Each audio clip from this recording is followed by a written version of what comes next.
Kak Elsa Sarip itu sudah sempat datang ke kantor saya dan mengatakan menunjuk saya sebagai kuasa hukum. Dan waktu itu di preskon akan memberi kuasa hukum, kan saya sebut, dia langsung dijawab sudah katanya. Nah, tapi belakangan informasi yang saya dapat ya ada semacam tekanan-tekanan dan akhirnya tidak jadi. Nah, belum lagi kita melanjutkan kasus ini, tiba-tiba FA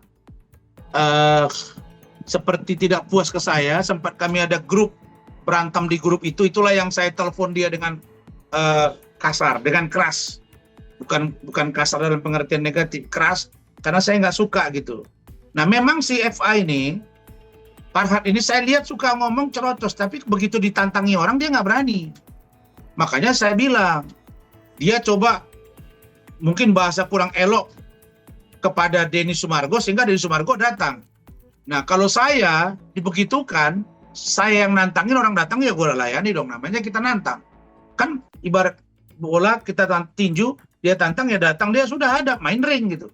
Oh, ini malah dilaporin ke polisi Denny Sumargonya. Jadi saya aneh aja gitu. Tapi itu pun saya angkat jempol kepada Denny yang sudah berani datang ke tempat Farhad. Masalah proses hukum dan lain sebagainya, saya kira biar nanti didalami oleh polisi. Tapi yang pasti satu poinnya, di mata saya Farhad itu adalah orang yang ternyata banyak bersuara tapi pengecut. Nah, itulah sebabnya juga saya bicara keras menelepon dia, karena ini anak memang suka nyenggol-nyenggol gitu. Nah, lalu kemudian balik ke cerita yang tadi. Karena ada dugaan-dugaan ketidaknyamanan saudara FA dengan dekatnya saya dengan Kak Elsa, maka terjadi pertengkaran di grup kami. Lalu kemudian FA entah bagaimana ribut, katanya melaporkan saya dugaan fitnah atau apalah gitu. Ya akhirnya saya ngamuk juga, saya lapor balik juga dia terakhir di Polda. Nah, jadi memang Farhad ini tukang lapor. Tapi kalau dalam kasus Denny Sumargo, saya menduga Farhad ini mungkin mencoba membentengi diri dengan membuat laporan biar besok orang jangan berani datang. Nah, terus yang kedua terkait dengan UMKM. Itu koordinatornya udah datang juga ketemu saya. Bahkan 2 kali dia menemui saya. Dan memang mereka minta agar uang itu dikembalikan. Dan dari mana aliran dananya, dari siapa ke siapa, itu nggak mungkin saya buka. Tapi saya tahu cerita itu. Ada cerita dari seseorang yang dekat dengan saya, ada juga dari saudara yang mewakili UMKM. Tapi ini menurut saya harus diselesaikan, karena ini kan bukan angka yang kecil ya, angka mencapai hampir 40 M ya kan, 40 sampai 60 M, 40 sampai 60 miliar gitu. Nah, oleh karena sudah datang seperti itu, nah maka saya pikir tidak ada pilihan lain, Farhad harus jelaskan uang itu mengalir kemana, kalau memang itu benar ada diterima Farhad. Nah, atau ada teman Farhad lagi misalnya kemana, itu harus dijelaskan. Tapi saya nggak mau menjelaskan secara runut, rinci, walaupun saya tahu cerita itu, karena saya tidak bertindak sebagai kuasa hukum dari Kak Elsa. Tapi kalau itu kemarin jadi kuasa hukumnya, itu sudah tahu kita langkah-langkahnya gitu. Nah, jadi ini posisinya sekarang, UMKM itu tetap tidak puas kepada Kak Elsa Sarip, UMKM itu tetap tidak puas kepada Farhad, maka jalan keluarnya ditambah 1 orang pengacara lagi itu, ya menurut saya harus duduk, selesaikan, dan ya kita kan malu kalau orang datang-datang ke rumah kita menagih-nagih uang, kan memalukan kan. Itu membuktikan bahwa kita itu mungkin dianggap orang masih ada sangkut pautnya yang belum selesai sehingga orang itu datang. Ya ini harus dijawab dan diselesaikan menurut saya. Nggak bisa dibiarkan, karena ini akan mengembang dan berkembang terus. Karena setahu saya koordinatornya itu dengan teman-temannya akan berupaya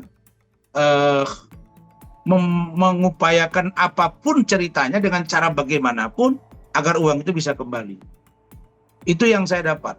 Sementara katanya ada menyebut si A, si B, petinggi ini, petinggi itu, saya nggak percaya itu. Saya nggak percaya bahwa ada orang lain di luar yang misalnya si A, si B, katakanlah FA, dan lain-lain itu, terus ada orang yang terlibat petinggi lain di negara ini, saya nggak percaya. Saya nggak percaya orang yang mereka sebut-sebut itu seorang petinggi, saya nggak yakin. Saya hanya minta satu, UMKM, kalau kalian memang merasa hak kalian, ya silakan kalian perjuangkan.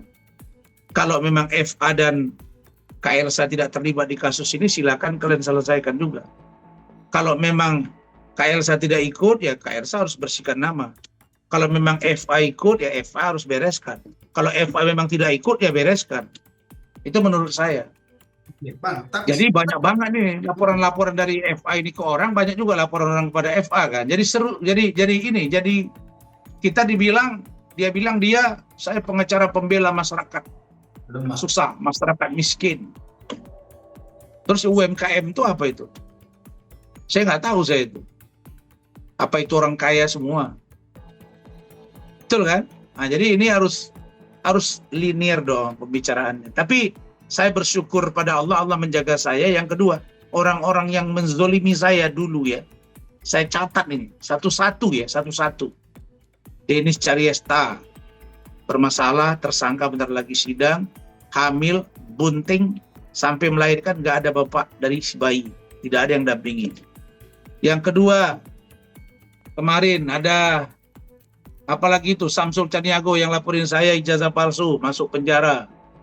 Kemudian ada lagi mantan managing partner saya masuk penjara.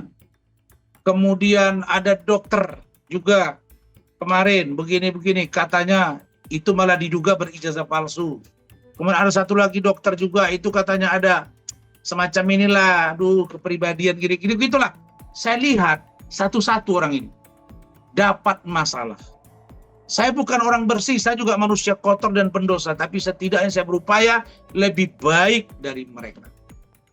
Itulah tekad saya. Saya nggak pernah berniat buruk sama orang. Saya kalau mau happy, saya happy ke resort saya, sambil saya bawa dokumen, saya pelajari. Saya pergi ke Batam, saya pergi ke Malaysia, saya pergi ke Singapura, saya pergi ke Medan, saya pulang kampung ziarah, saya tetap dengan lingkungan keluarga saya. Hobi saya bukan ke klub-klub, terus saya posting perempuan yang pakaiannya tidak senonoh. Hobi saya berenang begini. Ya, jadi kalau ada urusan begini, perempuan A, B, C, dan D, pilihannya satu. Kalau saya suka, pasti saya dekati dan saya nikahi. Begitu. Kalau tidak, itu pasti ada suruhan-suruhan yang kami juga pancing. Nah, begitu. Jadi, insya Allah bahwa saya yakin teman-teman saya dari UMKM itu, kalau kalian perjuangkan, saya yakin itu dapat. Dan saya percaya, kalau memang itu ada dana di Parhat, dan atau di siapapun, saya yakin masih bisa diminta kalau itu dapat data yang konkret untuk diminta pertanggungjawabannya. Saya mendorong juga mereka untuk membuat laporan polisi, di samping ya ada upaya-upaya lain yang mereka bisa lakukan. Saya dorong mereka untuk tidak melakukan sikap anarkis, karena itu akan nanti merusak perjuangan para UMKM itu. Nah, lebih baik mereka pakai ke jalur yang benar. Kalau ada demo yang wajar tanpa merusak, itu sah-sah saja. Tanpa memfitnah, tanpa mencederai, tanpa mengancam, sah-sah saja. Dan kalau memang ada persoalan hukum yang serius dianggap penipuan, penggelapan, dan ataupun apapun namanya, pakai saja saluran hukum. Saya dorong, saya dukung. Adapun keterlibatan pihak lain yang katanya petinggi, saya tidak percaya bahwa itu melibatkan beliau. Saya percaya beliau orang bersih. Karena saya tahu orang itu orang bersih. Saya tahu orangnya, tapi saya nggak mau sebut. Begitu, Rinda. Kalau mendengar cerita dari Firdaus Wibowo, Firdaus ini juga ikut tim saya di sidang nanti menghadapi Hotman ya. Iya. Saya melihat kalau cerita dia itu benar, saya sebetulnya tahu ya cerita itu, tapi saya nggak mau benarkan cerita ini. Biar saja dia menyampaikan, karena yang saya punya saya nggak akan mungkin ungkap. Kalau itu terjadi, itu jatuhnya TPPU, bos. Iya, betul. Money laundering, tindak pidana pencucian uang. Ketika ada seseorang yang terjerat masalah, kemudian akan kejar asetnya, lalu kemudian dipindahkan ke orang lain, dicuci, mak, kena 2 kali. Orang hukum melanggar hukum. Kena 2 kali itu. Nah, makanya itu dikejar. Apakah benar gitu. Nah, kemudian ada sebutan 3 miliar, apakah benar? Kan semuanya harus dicek gitu. Tapi kalau sudah ada bukti kuat, bukti transfer dan lain sebagainya, itu kan sudah fakta kan? Nah, alat bukti itu ada 5. Saksi, keterangan ahli, surat, kemudian petunjuk, kemudian keterangan terdakwa. Ini udah cukup ini. Kalau ada saksi juga, kemudian ada surat juga, 2 udah cukup bukti. Begitu saya mendorong silakan hubungi Firdaus. Apakah dia masih kuasa hukumnya atau tidak gitu. Karena beberapa hari ini saya ketemu Firdaus yang kami bahas urusan saya dengan Hotman, kemudian dia dampingi saya kemarin ke Barreskrim, dia dampingi saya kemarin ke Kejari Jakarta Utara. Jadi urusan itu nanti coba ditanya ke dia. Nanti saya coba tanya juga deh. Tapi kalau benar cerita dia itu, ya patut diduga itu ada tindak pidana pencucian uang, money laundering. Lah, begini, kalau saya yang pegang, pasti dahsyat. Nah, makanya KLSA ini ada semacam upaya tekanan dari pihak lain, saya nggak sebut dari Parhat ya. Sehingga KLSA bilang, ya sudahlah Man, ya udahlah Kak. Saya orangnya nggak mau berisik, walaupun saya tahu data itu. Lengkap data itu saya tahu. Tapi nggak pernah saya bersuara. Menyebut-nyebut si A, menyebut-nyebut si B, menyebut-nyebut pejabat ini. Pejabat itu teman saya lagi. Tapi saya tidak yakin dia melakukannya. Makanya saya lihat saja dulu. Sekarang yang ada transfer uang ke siapa? Nah, kalau itu ada misalnya ke KLSA, kemudian bagaimana? Ada nggak pergi ke Parhat? Kalau tidak juga di Parhat, oke, baru bagaimana dengan Prapit? Kan kelihatan semua bagaimana dengan si korban. Yang kemarin uang itu kan, katanya mau ini, tahu-tahu dialihkan. Nah, makanya saya sampai kaget loh, uang sebanyak itu kok mereka gini-gini aja ya gitu pikiran saya ya.